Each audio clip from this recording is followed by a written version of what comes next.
way. There is no boxing union, right? No, I I have no idea. And you know what? I'll tell you a funny thing. As you were just saying that, as you were just making that last statement, yeah. something occurred to me. This occurred to me, and I'll bet you this is why Leonard Ellerbe tries to go in on me sometimes, because I've said numerous times on podcasts and interviews, I've said, and I didn't say so maliciously, I was throwing the idea out there. I said, do you realize a guy like Floyd Mayweather and now like Jake Paul, guys like that could put $1 million in a trust, in an annuity or whatever it is, for guys like, to help Wilfred Benitez, Gerald McLellan, Pritchard Clone, and other guys. You could give them a stipend. He could give. I said he could give Floyd May. I mean, he could give Gerald McLellan, Wilfred Benitez, and Pritchard Clone $1,000 a month, which to him would be a penny. It would be like me losing a penny every month. I wouldn't even know it was gone. I wouldn't miss it. I wouldn't need it. But to them, it would be like giving them $1 million. It would be like lottery for them. $1,000 could do wonders for each one of them. And I said many times, man, I wish a guy like Floyd would do something like that. I wish he would start some, he could take $1 million and let it grow, an annuity or whatever. And every month make payouts to these families of fighters who need it. That's all I said. I would have to assume, now that I think about it, that's probably where Leonard, instead of saying, hey, great idea, let me implement that. That's probably why he tries to insult me now. He doesn't want to go that direction. He thinks I don't understand the business, but I understand life. I understand people. I understand that these guys need help, and I don't care about the business. I don't care about Leonard. I don't care about Leonard at all. I care about the fact that Lisa McLellan struggles every day. Well, imagine that fight was like 30 years ago, 1994 or 1995. 30 years we're talking, right? And she's been struggling to take care of her brother for 30 years going on. That's what I don't care about Floyd. And, as a man, I don't care what he wants to do with his money, but you can't put a little bit aside and direct it towards Gerald McLellan. I don't get it. And, I feel that's like probably, that's probably why, Leonard is so stupid, towards me. That's probably why. I mean, listen, it makes a lot of sense simply and listen, even in Leonard's conversation, he said Leonard had good people behind him that allowed him to have money later on in his life. Most weren't. So I feel like you guys are kind of on the same page. And maybe he felt like he was singing about Floyd because there's other guys. I mean, you got Canelo, you have Gervonta, Right, you but have Floyd's the one Oscar. Yeah. bragging about how much money he's got.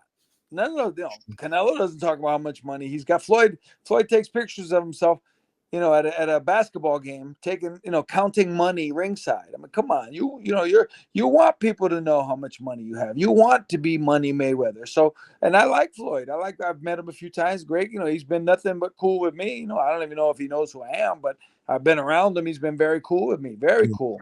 Yeah.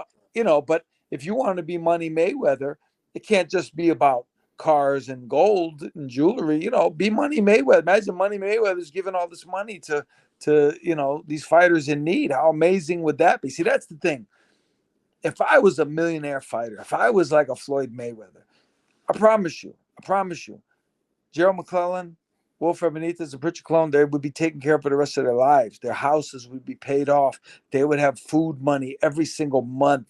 I would take care of these guys 100%, no questions asked. They would not have to worry about a thing.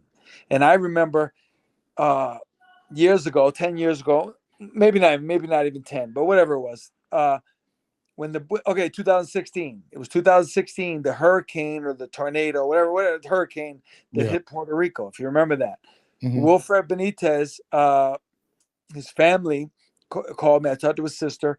They needed a generator because the power was out, and I guess Oh, they had to keep Jesus. some of his medication cold or something, and they needed the heat on or whatever it was. They needed like $10,000, right? And I guess he doesn't want me to name him, so I'll just tell you that I put a thing out on like Twitter, right? And I said, listen, my boxing people, I need you guys. Benitez is in trouble. We got to get this guy a generator. It's going to cost over like $10,000. I won't tell you who, because I don't think he wanted me to tell people, but a big name in the boxing business, not a fighter, not a trainer, but a guy in the boxing game, called me right away. He said, how much you need? How much do they need? He said, I said, man, I think it's like 10,400. I gave him the information to send the money to Wilfred's sister. 5 minutes later, Wilfred's sister calls me. She goes, hey, some guy, and she said his name.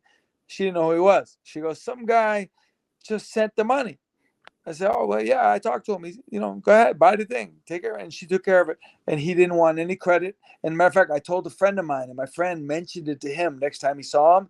And he goes, yeah, he seemed kind of irritated that I brought it up to him. So I won't mention his name, but he's a high profile boxing guy. He paid for that thing in 5 minutes. I put the thing up at 1 o'clock. By 1:30, Wilfred had the money, $10,000. I'm just saying, Floyd could do stuff like that on a huge scale. He wouldn't even have to tell anybody about it, but he could do stuff. He could make these guys' lives so much easier. And that's all I said. And I'm not wrong in saying that. You want to be Money Mayweather? Be Money Mayweather. But it's not all about gold and trips and houses and mansions. It's got to do with more than that. And if Leonard has a problem with that, he can see me anytime. If he sees me, he can approach me and tell me he's got a problem with me thinking in that way. I feel like you guys both are highly intelligent individuals, and I believe that your heart is in the right place. And I feel like sometimes people take things the wrong way, and the stubbornness blocks the blessings, right?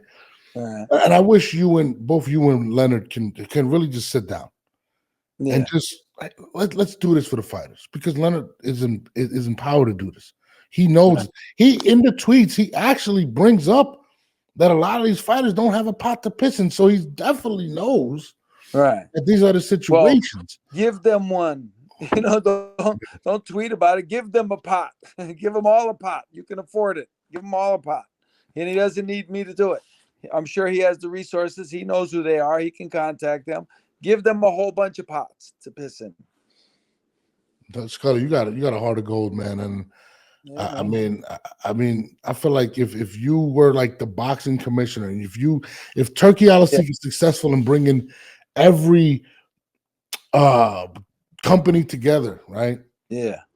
I feel like if I had to pick a commissioner, it would be you, because I feel like you would have the best interest of the fighters. And listen, man, like, no, I'm just being real, man, because I feel like, one of my best friends, he plays in the NFL. He happened to make millions in the NFL, and I got to see him like literally put his body on the line, and I would go to the games, and they would carry him off the field, and I would be like, damn, man, like, you don't even have to do this anymore. But he loved it so much that he did. But the difference is the NFL, he made money, and they took care of him. They have insurance. They have all of these things.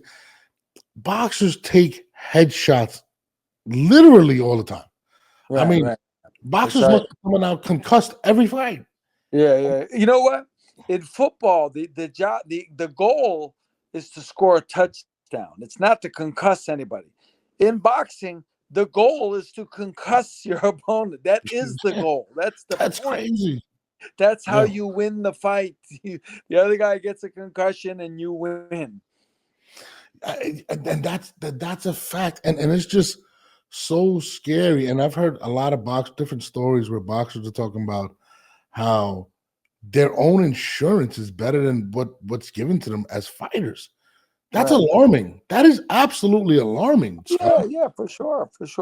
Yeah, it's pretty insane. Like when you think about it, it's pretty insane. That it's like this, and but it is. And again, a lot of these guys, you give a kid $1 million and you don't give them an education along with it on financial responsibility.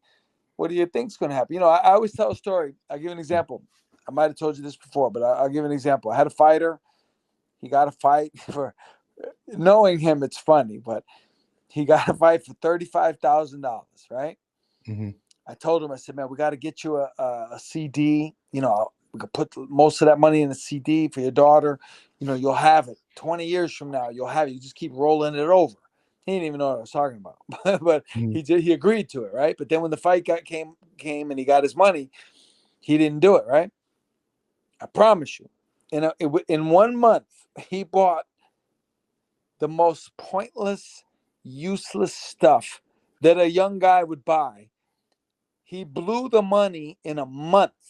He was broke in 30 days. He had nothing to show for it, but I can tell you what it was, but people will know who I'm talking about on my end if I say what he bought. Yeah. But he bought things that a 12-year-old would buy, right? He was excited by it. But my point is, this is a grown man, a world-ranked contender, and he blew his money from that big fight in 1 month, and he's got nothing physical to show for it. None of the stuff he bought, he doesn't have it anymore.